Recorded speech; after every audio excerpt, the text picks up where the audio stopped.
为了要解决农业欠工跟老化的问题，大家对于智慧农业拢有真侪期待哦。科技会讲来协助监控天气、转药啊，对于农民来讲哦是真利便。唔那少年农民有兴趣，年纪较大的农民嘛有心想要学。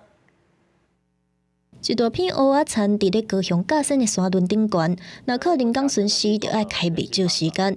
透过天气监控设备，只要甲 App 拍开，就当即时掌握天气、土埋湿度甲温度等等数据。可以看到土壤的湿度、变导度，就不用特地从另外一个田区再跑来这里。台湾农业长期欠工，一年欠超过10万人。农业部虽然推动农业做山工等计划，嘛敢若会当暂时解决。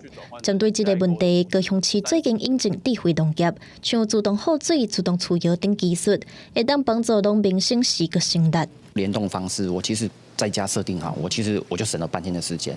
那一个月如果我要喷10次的话，我就省了10天的工作天。对，那在上面又可以及时去监测我们的水量，然后喷水的湿度。作物采样了后，扫 QR code 地当同时登录，连个写纸本，为雨水到航达作业等等，都会当靠科技监测调配时间。不过因为真侪仪器拢是电子化操作，目前使用者多数是青农。老农他也是我们很重要的一个客群嘛，哈，那所以我们会透过不断的举办一些公听、一些说明会，哦，让我们的一些服务的厂商能够跟他们面对面，实际的知道他们的一个需求。高雄市府2月透早举办智慧农业检讨会，透过技术推广甲宣导，希望除了青农以外，嘛会当说服时代加入智慧农业，唔但解决欠工，嘛会当讨农业能力老化的问题。